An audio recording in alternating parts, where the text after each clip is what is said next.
నమస్కారం, welcome to one TV news. ముందుగా headlines చూద్దాం.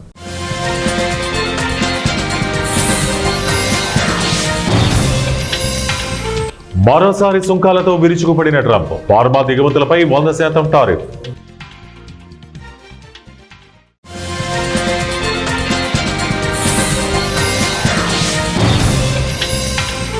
పుతిన్తో మోదీ చర్చలు, నాటో అధికారి కీలక వ్యాఖ్యలు.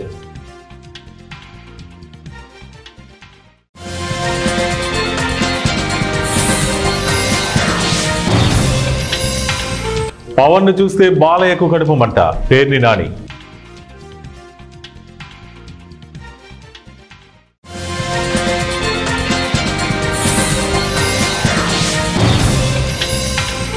$62,000 కోట్లతో యుద్ధ విమానాలు, చరిత్రలోనే అతిపెద్ద ఒప్పందం. అమెరికా అధ్యక్షుడు డొనాల్డ్ ట్రంప్ మరోసారి సుంకాలతో విరుచుకుపడ్డారు. ఫార్మా దిగుమతులపై భారీగా సుంకాలు విధిస్తూ బాంబు పేల్చారు. బ్రాండెడ్, పేటెంట్ ఉన్న ఔషధ ఉత్పత్తుల దిగుమతులపై 100% సుంకాలు విధిస్తామని ప్రకటించారు. అమెరికాలో ప్లాంట్లను నిర్మిస్తున్న విదేశీ ఔషధ తయారీ సంస్థలకు ఈ సుంకాలు వర్తించమని పేర్కొన్నారు. అదేవిధంగా అప్హోస్టర్స్ ఫర్నిచర్పై 30%, భారీ ట్రక్కులపై 25% దిగుమతి సుంకాలు విధించనున్నట్లు వెల్లడించారు. అలాగే కిచెన్, క్యాబినెట్, బాత్రూమ్ వానిటీలపై 50% టారిఫ్లు విధిస్తున్నట్లు చెప్పారు. ఈ నిర్ణయం అక్టోబర్ 1 నుంచి అమల్లోకి తీసుకొస్తామన్నారు. జాతీయ భద్రతతో పాటు ఇతర కారణాలను పరిగణలోకి తీసుకుని ఈ టారిఫ్లు విధిస్తున్నట్లు తన సోషల్ మీడియా మాధ్యమం ట్రూత్ ద్వారా ట్రంప్ తెలిపారు. రష్యా ఉక్రెయిన్ యుద్ధం, అమెరికా అధ్యక్షుడు ట్రంప్ విధిస్తున్న టారిఫ్ల నేపథ్యంలో కీలక పరిణామం చోటు చేసుకుంది. ఉక్రెయిన్తో రష్యా యుద్ధ విషయమై పుతిన్తో భారత ప్రధాని మోదీ చర్చలు జరిపారని NATO secretary general Mark Rutte వ్యాఖ్యలు చేశారు. ట్రంప్ విధించిన సుంకాల ఎఫెక్ట్ వల్లే ఇదంతా జరుగుతోందని చెప్పుకొచ్చారు. న్యూయార్క్లో జరిగిన ఐక్యరాజ్య సమితి సర్వసభ్య సమావేశం నాటోలో సెక్రటరీ జనరల్ మార్క్ రుటే మాట్లాడుతూ, భారత్పై అమెరికా అధ్యక్షుడు ట్రంప్ విధించిన సుంకాలు రష్యాపై పెద్ద ప్రభావాన్ని చూపుతున్నాయి. పుతిన్తో మాట్లాడుతున్నారు. ఉక్రెయిన్ విషయంలో రష్యా వ్యూహాన్ని వివరించాలని మోదీ కోరారు. రెండు దేశాల మధ్య యుద్ధం గురించి ఆరా తీశారు. రష్యా నుంచి చమురు కొనుక్కుంటున్నందుకు భారత్పై సుంకాల భారం పడడంతో పుతిన్తో చర్చలు జరుపుతున్నారు. పవన్ ను చూస్తే హిందూపురం ఎమ్మెల్యే నందమూరి బాలకృష్ణకు కడుపు మంటగా ఉంటుందని, సీఎంతో సమానంగా డిప్యూటీ సీఎం పదవిలో ఉండటాన్ని చూసి తట్టుకోలేకపోతున్నారని వైసీపీ మాజీ మంత్రి పేర్ని నాని ఘాటు విమర్శలు చేశారు. అసెంబ్లీలో జగన్ సైకో అని చేసిన వ్యాఖ్యలపై పేర్ని నాని స్పందించారు. అసలు పెద్ద సైకో బాలకృష్ణ అని, ఎన్టీఆర్, బసవ తారకమ్మ వంటి వారి కడుపున పుట్టి అసెంబ్లీలో నీచపు మాటలు మాట్లాడుతున్నారని ప్రశ్నించారు. అసెంబ్లీలో బాలకృష్ణ లాంటి వారి కోసం బ్రీత్ అనలైజర్ టెస్టులు పెట్టాలని డిమాండ్ చేశారు. తప్పతాగి కళ్ళు నెత్తికెక్కి బాలకృష్ణ నోటికొచ్చిందల్లా మాట్లాడారని, చిరంజీవిని, కామినేని శ్రీనివాస్ పొగిడేసరికి తన సైకో ఆలోచనలని బయటపెట్టారని విమర్శించారు. ఆనాడు అఖండ సినిమాకు కూడా టికెట్ రేట్లు పెంచి సహాయం చేయాలని సీఎం హోదాలో జగన్ ఆదేశించారని గుర్తు చేశారు. భారత వాయుసేన శక్తివంతమైన దళంగా ఎదగడానికి మరో కీలక అడుగు పడింది. దేశీయంగా అభివృద్ధి చేసిన తేజస్ మార్క్ 1A యుద్ధ విమానాల కొనుగోలుకు రక్షణ మంత్రిత్వ శాఖ భారీ ఒప్పందంపై సంతకం చేసింది. మొత్తం 97 విమానాల కోసం 62,370 కోట్లతో ఈ కాంట్రాక్ట్ కుదిరింది. ఇది చరిత్రలో ఎప్పుడూ లేనంత అతిపెద్ద ఒప్పందమని తెలుస్తోంది. ఈ ఒప్పందంలో 68 సింగిల్ సీటర్ ఫైటర్లు, 29 ట్విన్ సీటర్ ట్రైనర్లు ఉంటాయి. వీటితో పాటు వాయుసేనకు అవసరమైన అనుబంధ పరికరాలు ఇవ్వబడతాయి. 2027-28 నుంచి ఈ విమానాల డెలివరీ ప్రారంభమవుతుంది. మొత్తం డెలివరీని 6 ఏళ్లలో పూర్తి చేయనున్నారు. ప్రకాశం జిల్లా పొదిలి మండలం పోతవరం గ్రామం సమీపంలో ఒంగోలు నంద్యాల జాతీయ రహదారిపై ఘోర రోడ్డు ప్రమాదం జరిగింది. బైక్పై ఖమ్మం వైపు ప్రయాణిస్తున్న 2 యువకులను గుర్తు తెలియని వాహనం ఢీకొట్టడంతో 2 యువకులు అక్కడికక్కడే మృతి చెందారు. మృతి చెందిన 2 యువకులు విజయవాడలో చదువుకుంటున్నట్లు పోలీసులు తెలిపారు. మృతుల్లో ఒకరు మచ్చా బ్రహ్మయ్య, బండ్లమూడి విష్ణు. బ్రహ్మయ్య సొంత ఊరు హనుమంతునిపాడు, విష్ణు సొంత ఊరు వెలిగండ్ల అని తెలిసింది. సమాచారం అందుకున్న పోలీసులు ఘటనా స్థలానికి వెళ్లి మృతదేహాలను పొదిలి ప్రభుత్వ వైద్యశాలకు తరలించారు. పార్వతీపురం మన్యం జిల్లా గుమ్మలక్ష్మీపురం మండలం మండా గ్రామంలో జిల్లా గ్రామీణ అభివృద్ధి సంస్థ సౌజన్యంతో ఏర్పాటు చేసిన చిరుధాన్యాల ఉత్పత్తి కేంద్రాన్ని డిఆర్డీఏ పీడీ సుధారాణి ప్రారంభించారు. ఈ సందర్భంగా పీడీ మాట్లాడుతూ, సేంద్రియ పద్ధతుల్లో పండించిన చిరుధాన్యాలు, వాటితో తయారు చేసిన ఉత్పత్తులు ఆరోగ్యానికి ఎంతో మేలు చేస్తాయన్నారు. ఇలాంటి మాల్ జిల్లాలోని ప్రథమంగా ఓ మహిళ ముందుకొచ్చి ప్రారంభించడం చాలా గొప్ప విషయమన్నారు. సుధారాణి, నేను పీడీ డిఆర్డీఏ మన్యం పార్వతీపురం జిల్లాకి. ఫస్ట్ ఆఫ్ ఇట్స్ కైండ్ ఇక్కడ మండా అనే విలేజ్లో ఇట్లాంటి ఆర్గానిక్ ఫార్మ్ స్టోర్ అన్నది విత్ ఆల్ ఆర్గానిక్ ప్రోడక్ట్స్ అన్నీ ఇక్కడ పెట్టడం జరిగింది. మిల్లెట్ ప్రోడక్ట్స్ అన్నీ వాటితో ఇట్లాంటి ఒక యూనిట్ అన్నది మన జిల్లాలో అసలు ఇప్పటి వరకు ఎక్కడా లేదండి. This is the first unit.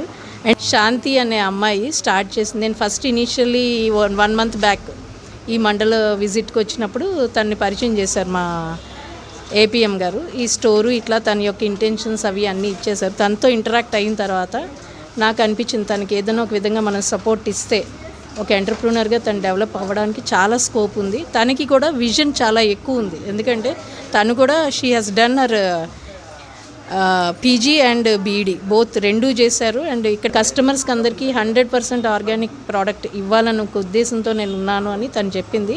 And ఇవన్నీ తను ప్రొక్యూర్ చేసి ఎట్లా ప్రాసెసింగ్ చేస్తుందో సిస్టమేటిక్ విధంగా కూడా షీ ఎక్స్ప్లెయిన్డ్. అన్నీ విన్న తర్వాత నేను కూడా ఇంప్రెస్ అయ్యాను. సో ఇమీడియట్లీ మేము వెళ్ళి ఉన్నతి ద్వారా లోన్ శాంక్షన్ చేయించి అమ్మాయికి ఇప్పించాము. ఈ యూనిట్ని ఇంకా ఎంకరేజ్ చేస్తాం మేము కూడా. ఇలాంటి యూనిట్స్ అండ్ తను తయారు చేసే ఈ ప్రోడక్ట్స్ మాకు అక్కడ పార్వతీపురం జిల్లాలో కూడా హెడ్ క్వార్టర్స్లో కూడా అవైలబుల్గా చేయడానికి మేము కూడా మా స్టోర్ ఒకటి ఉంది. ఆ స్టోర్లో తనకి కొంత ప్లేస్ ఇచ్చి తన ప్రోడక్ట్స్ అన్నీ అక్కడ పెట్టే అవకాశాన్ని ఇస్తున్నాం. Thank you. ఇలాగైతే ఒక 25 అవుట్లెట్స్ ఇట్లాంటివి ఓపెన్ చేయాలని టార్గెట్ ఇచ్చారు CEO ఆఫీస్ నుంచి. So we're trying to achieve that target. ఇట్లాగే ఇలా ఉమెన్ ఉన్న వాళ్ళందరినీ ఐడెంటిఫై చేసి we're encouraging them to start such units. ప్రతి యూనిట్ వాళ్ళు స్టార్ట్ చేస్తూ ఉన్న వాళ్ళకి మన బ్యాంక్ లింకేజ్ ద్వారా కానీ, స్త్రీనిధి ద్వారా కానీ, ఉన్నతి కానీ, CA ద్వారా కానీ, PMEGP, PMFME ఆల్ అన్ని ప్రాసెస్లోను కూడా మనం వాళ్ళకి లోన్ ప్రాసెసింగ్ చేసి ఇచ్చే ఇది ఉంది, స్కోప్ ఉంది. We're also trying on that method. లేవండి PMEGPలో PMFMEలో సబ్సిడీ ఉంటుంది, కానీ ఇనీషియలీ సబ్సిడీ ఇప్పుడు ప్రస్తుతానికి టైం పడుతుంది, చాలా టైం పడుతుంది. అంటే దాన్ని ఉంది కానీ over a period of time వస్తుంది ఎప్పుడు అన్నది మనం పే దట్ ఇన్స్టాల్మెంట్ కరెక్ట్లీ చక్కగా ఇంట్రెస్ట్ లేకుండా ఉంటుంది, హ్యాపీగా ఉంటుంది, మంచిది. అందుకనే తనకి ఉన్నతి ద్వారానే మేము ఇప్పించాం. That she'll pay every month installment without any delay, so that తనకు ఆ వడ్డీ లేకుండా ఉంటుంది. ఇంకా ఎంకరేజ్ చేస్తాం. తనకి ఇంకేమన్నా కావాలి అని అంటే PMEGP ద్వారా కూడా ఇప్పించడానికి ట్రై చేస్తాం.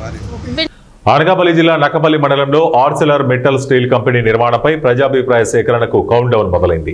ఈ నెల 27 అంటే రేపు శనివారం జరగబోయే హెయిరింగ్ కోసం అధికారులు అన్ని ఏర్పాట్లు పూర్తి చేశారు. నక్కపల్లి మండలంలోని అమలాపురం సమీపంలో వేదికను సిద్ధం చేసి ప్రజల కోసం కుర్చీలు, షామియానాలు, టెంట్లు ఏర్పాటు చేశారు. ప్రజాభిప్రాయ సేకరణ సందర్భంగా పెద్ద ఎత్తున హాజరు కానున్న ప్రజల రాకపోకలకు కూడా ప్రత్యేక సదుపాయాలు కల్పించనున్నట్లు అధికారులు వెల్లడించారు. ఎటువంటి అవాంఛనీయ ఘటనలు చోటు చేసుకోకుండా భద్రతా చర్యలు మరింత కఠినం చేశారు. నర్సీపట్నం DSP పోతిరెడ్డి శ్రీనివాసరావు స్వయంగా పోలీసు బందోబస్తు ఏర్పాటు చేసి పరిశీలించారు. ఇక DSP వెంట నక్కపల్లి ఇన్స్పెక్టర్ కుమారస్వామి ఉన్నారు.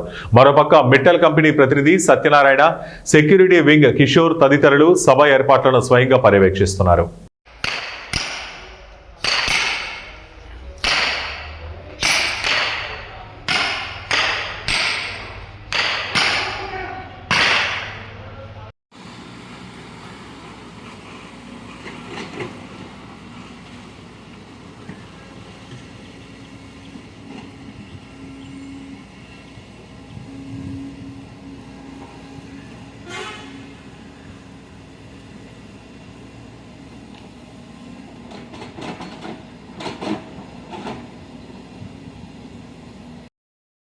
శ్రీవారి గొడుగులతో పాదయాత్రగా తిరుమల వెళ్తున్న యాత్రికులకు అన్నదానం చేయటం తన మహద్భాగ్యంగా భావిస్తున్నట్లు ఎమ్మెల్యే కోనేటి ఆదిమూలం అన్నారు.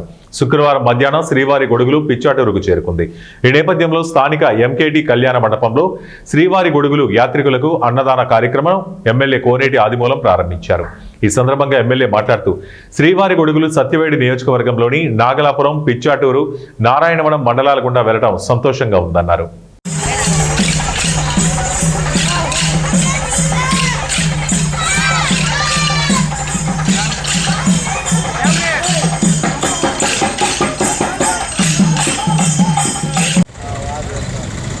బృందానికి మన నీరు తరపున, మన ప్రజల తరపున, మన ప్రాంత తరపున అక్క చెల్లెములకు నడిచి వచ్చే యాత్రికులకు ప్రతి ఒక్కరు కూడా నమస్కారం, ధన్యవాదాలు. దేవుడి సదాశివ వార్తలు చేద్దాం. అసెంబ్లీలో బాలకృష్ణ అనుచిత వ్యాఖ్యలపై అనంతపురం జిల్లా రాయదుర్గం మాజీ మున్సిపల్ చైర్మన్ ఉపేంద్రారెడ్డి మండిపడ్డారు. రాయదుర్గం పట్టణంలోని తన నివాసంలో విలేకరుల సమావేశం నిర్వహించారు. ఈ సందర్భంగా ఆయన మాట్లాడుతూ ప్రస్తుత ఆంధ్రప్రదేశ్ వైసీపీ అధ్యక్షులు జగన్మోహన్ రెడ్డిని సైకో అంటూ బాలకృష్ణ అనుచిత వ్యాఖ్యలు చేయడం సరికాదని ఆయన విమర్శించారు. గ్లోబల్ స్టార్ చిరంజీవిని సైతం లెక్క చేయకుండా వాడు వీడు అంటూ అవమానించడం సరికాదన్నారు.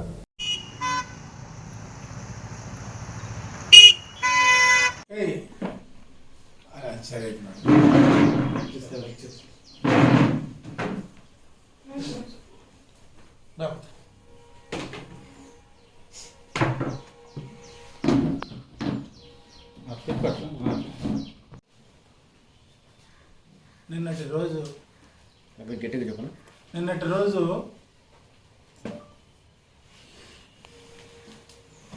అసెంబ్లీ సమావేశాల సందర్భంగా ప్రముఖ నటుడు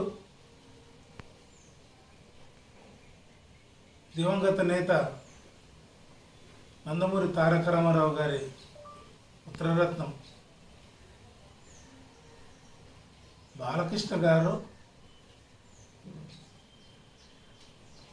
ఎంతోమంది ప్రేక్షకులని తెలుగు వాళ్ళనే కాకుండా ఇండియాలోనే కూడా ఒక గొప్ప నటుడుగా తనదంటూ ఒక ముద్ర వేసుకున్నటువంటి ఒక గొప్ప నటుడు చిరంజీవి గారి పైన అదే రకంగా 5 ఏళ్ళు జనరంజకంగా పరిపాలన చేసినటువంటి ప్రస్తుత వైఎస్ఆర్సిపి అధ్యక్షులైనటువంటి జగన్మోహన్ రెడ్డి గారి పైన గతంలో ఎవరు చేయలేనటువంటి విధంగా ఒక పరుష పదజాలంతో ఏకవచనంతో విమర్శ చేయడాన్ని వైఎస్ఆర్ పార్టీ తీవ్రంగా ఖండిస్తుంది. ఒకసారి బాలకృష్ణ గారు దయచేసి ఈరోజు కాదు, మీ గత చరిత్ర ఒక్కసారి చూస్తే గతంలో మీ ఇంట్లో కాల్పులు జరిగినాయి. ఆనాడు మీ మతి స్థిమితం సరిగ్గా లేనందువల్లనే కాల్పులు జరిపినారు అనేటువంటి ఉద్దేశంతో ఒక మానసిక రోగి నువ్వు అనే ఒక సర్టిఫికెట్ తెచ్చుకొని ఆ రోజు ఆ కేసు నుంచి బయటపడడం జరిగినటువంటి మాట వాస్తవమా కాదా నువ్వు ఒకసారి ప్రశ్నించుకోవాల్సినటువంటి అవసరం. అంతేకాకుండా గౌరవ జగన్మోహన్ రెడ్డి గారు అధికారంలో ముఖ్యమంత్రిగా ఉన్నప్పుడు ఆనాడు సినీ పరిశ్రమల సంబంధించినటువంటి విషయాలపైన చిరంజీవి గారు ఆనాడు వాళ్ళ సమస్యల్ని మాట్లాడడానికి పోతే ఈవెన్ కోవిడ్ టైంలో కానీ వాళ్ళకి అవకాశం ఇచ్చి వాళ్ళతో సాదరంగా అతన్ని ఆహ్వానించి చిరంజీవి గారిని భోజనాన్ని కూర్చోబెట్టి భోజనం చేసేటువంటి టైంలోనే చిత్ర పరిశ్రమకి వస్తున్నటువంటి సమస్యల గురించి బాగా మాట్లాడి స్పందించినటువంటి విషయము, వాళ్ళకి సానుకూలంగా నిర్ణయం తీసుకోవడం జరిగినటువంటి విషయం అందరూ కూడా స్వయంగా చిరంజీవి గారే ఈరోజు ఆనాడు జగన్మోహన్ రెడ్డి గారు తనకి ఎంత గౌరవం ఇచ్చినారు, ఏ రకంగా తను మధ్యవర్తిత్వం నడిపినందువల్ల చిత్ర పరిశ్రమకి ఒక పక్క అప్పుడున్నటువంటి ప్రభుత్వానికి జరిపినటువంటి వల్ల ఏ ఉపయోగం జరిగింది, జగన్మోహన్ రెడ్డి గారు ఏ రకంగా సహాయం చేసినారు అనేటువంటి విషయము స్వయంగా చిరంజీవి గారే ఈరోజు చెప్పినటువంటి విషయము మనమందరం కూడా గమనించాల్సినటువంటి అవసరం. అసెంబ్లీలో ఎంతోమంది ఎమ్మెల్యేలు పరాజయం ఎరుగుతున్నటువంటి నాయకులు 5 సార్లు 6 సార్లు 7 సార్లు ఎమ్మెల్యేగాను ఎంపీలు గాను. శ్రీశైలం మండలంలోని 1 టౌన్ 2 టౌన్ పోలీస్ స్టేషన్లను నంద్యాల జిల్లా నూతన ఎస్పీ సునీల్ షేరాన్ ఆకస్మిక తనిఖీ చేశారు. పోలీస్ స్టేషన్లో లాకప్ గదులు, పలు రికార్డులను పరిశీలించి పలు ఆదేశాలు చేశారు. శాంతి భద్రతలు, చట్ట వ్యతిరేక కార్యకలాపాలపై ప్రత్యేక దృష్టి పెట్టాలని, శ్రీశైలం వచ్చే భక్తులకు ట్రాఫిక్ ఇబ్బందులు కలగకుండా చర్యలు చేపట్టాలని సిఐలు ప్రసాదరావు, చంద్రబాబుకు ఆదేశించారు. సరిగా తిరగట్లేదలే, బ్యాటరీ పోయిందా? ఎస్డిపిఓ గారు ఉన్నారు. ఎస్డిపిఓ ఆఫీస్ నుంచి ప్రతి వీక్ కొంతమంది రొటేషన్లో వస్తున్నారు. సో ఇంకా స్టాఫ్ పెంచాలి అంటే ఒకసారి మొత్తం అన్ని పోలీస్ స్టేషన్ స్టాఫ్ అక్కడ ఎటువంటి షార్టేజ్ ఉంది, లేదంటే ఎక్సెస్ ఉంది, దీన్ని బట్టి will take a call. Srisailam ఈ ట్రాఫిక్ బందోబస్తు చూసుకోవడానికి ఎక్స్ట్రా కొంతమందిని ప్రతి వారం ఎస్డిపిఓ ఆఫీస్ నుంచి కొంతమంది వస్తున్నారు. దీనికి ఇప్పుడు ఒక బీట్స్ సిస్టమ్ కూడా పెట్టాము. బీట్ సిస్టమ్ భాగంగా బైక్తో పెట్రోలింగ్ కూడా చేస్తున్నాము. దీంట్లో మీ సైడ్ నుంచి కూడా మీ cooperation I will request, because ఎప్పుడైనా ఏమైనా ఇష్యూ ఉంటే మీరు కూడా అది స్టేషన్ వాళ్ళకి దృష్టికి తీసుకువస్తే వెంటనే వాళ్ళు they will take action accordingly. So traffic మేము కంటిన్యూస్గా మానిటరింగ్ చేస్తున్నాము. డ్రోన్ పెట్రోలింగ్తో కూడా మేము ట్రాఫిక్ చూస్తున్నాము. ఎక్కడైనా ఏమైనా ఇష్యూ ఉంటే వెంటనే అది బైక్ పెట్రోలింగ్ మన దగ్గర ఉన్నాయి, వెళ్ళి ఎక్కడ సోర్ట్ అవుట్ చేస్తాం. డ్రోన్ కెమెరాస్ వాడడం రీసెంట్గా మేము మొదలు పెట్టాము. అండ్ డ్రోన్ పెట్రోలింగ్ వల్ల క్రైమ్ కూడా చాలా కంట్రోల్లోకి వచ్చింది. క్రైమ్తో పాటు లో అండ్ ఆర్డర్తో పాటు బందోబస్త్ ప్రోటోకాల్ డ్యూటీస్లో కూడా డ్రోన్ పెట్రోలింగ్ వల్ల చాలా ఇప్పుడు ఫెసిలిటేషన్ చేయడం జరుగుతుంది. సో దీనివల్ల we're making good progress. As I told, ఒకసారి శ్రీశైలం మొత్తం టోటల్ భద్రతకి ఒక సెక్యూరిటీ ఆడిట్గా పెట్టాము.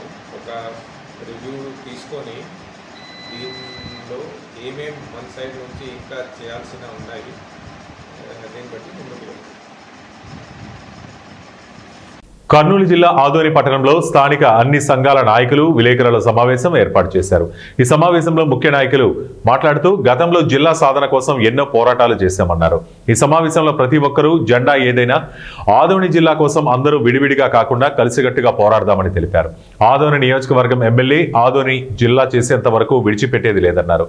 ఆయన జిల్లా కోసం పోరాడాలని, లేదంటే ఆమరణ నిరాహార దీక్ష చేస్తామని తెలిపారు. ఎమ్మెల్యే ఖచ్చితంగా జిల్లా కోసం పోరాటం చేయాలని కోరారు.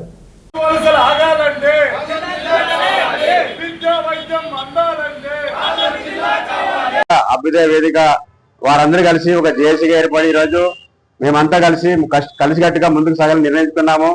మాకు ఇంత ముందు కూడా భేదాభిప్రాయాలు నెక్స్ట్ కూడా ఉండవు. కలిసి ఖచ్చితంగా ఒక ప్రణాళిక ప్రకారం ఒక ఆఫీస్ ఓపెన్ చేసి ఏ విధంగా ప్రతి ఇంటికి ఆదోని జిల్లా యొక్క పోరాటం తీసుకెళ్లాలి, ఏ విధంగా ప్రభుత్వాన్ని ఒప్పించి జిల్లాను సాధించుకోవాలనే విషయం పైన పెద్దలందరూ ఆదోని అహర్నిశలు ఆదోని ప్రజలంతా ప్రజా సంఘ నాయకులంతా రాజకీయ పార్టీలు అందరూ ఏకమత్యమై పోరాటం చేసి ఆదోని జిల్లా తెచ్చుకుంటేనే మనకి భవిష్యత్తులో అందరికీ అవకాశాలు ఉంటాయి. ఆదోని అభివృద్ధి అయింది. ఎప్పుడైతే మనకి ఆదోని జిల్లా అయిందనుకో, ఇక్కడ ఉన్నటువంటి ఆఫీసులు అయితే దాదాపు 100 వచ్చారు. ఎమ్మెల్యే గారైతే మాట చెప్పారు, మళ్ళా చెప్తున్నా, ఆయన ఆదోని జిల్లా కాకపోతే నడిబొడ్డున ఆమరణ దీక్ష అని చెప్పినారు. కాబట్టి ఛాలెంజ్ చేసి ఆయన అడుగుతున్నా, గౌరవ ఎమ్మెల్యే గారు మీరు అట్లే ఉండండి, మీ మాట కట్టుబడండి, కాకపోతే ఆమరణ దీక్ష ఎప్పుడు చేస్తారో దానికి ఆయనకు ఖచ్చితంగా మనం ఇక్కడ ఆదోని జిల్లా సాధన జేఏసీగా ఏర్పాటైనాము. ముఖ్యంగా ముందుగా ఈ ఏర్పాటైనటువంటి సందర్భంగా ఆదోనిలో ఉన్నటువంటి రాజకీయ పార్టీ నాయకులారా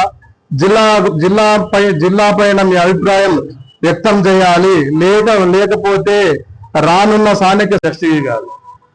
ఇవి కాక ఇంకా ఎన్జిఓస్ ఉన్నారు, ఎక్స్ ఎన్జిఓస్ ఉన్నారు, ఆర్టీసీ యూనియన్స్ ఉన్నాయి, అడ్వకేట్స్ ఉన్నారు. వీళ్ళందరికీ మేము సలహా ఇచ్చే ప్రకారము మేము వీళ్ళందరినీ పిలుచుకుపోయి వాళ్ళని కూడా ఇన్వాల్వ్మెంట్ చేసి రాబోయే రోజుల్లో ఇది ఒక సంఘటిత పోరాటం చేస్తాము. ఇక్కడ ఎవరికి ఏం మనస్పర్ధలు లేవు. వార్తలు ముగించే ముందు ముఖ్యాంశాలు మరోసారి.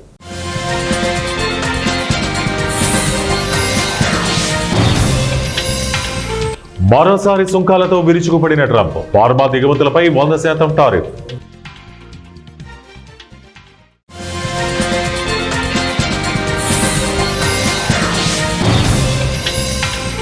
పుతిన్తో మోదీ చర్చలు, నాటో అధికారి కీలక వ్యాఖ్యలు.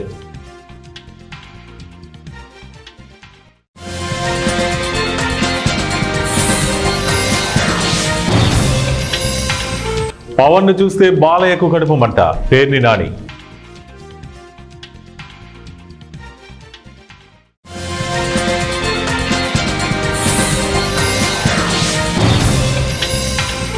62,000 కోట్లతో యుద్ధ విమానాలు, చరిత్రలోనే అతిపెద్ద ఒప్పందం. ఇవి ఇప్పటివరకున్న బులెటిన్ అప్డేట్స్. మరిన్ని అప్డేట్స్ కోసం చూస్తూనే ఉండండి మా టీవీ న్యూస్.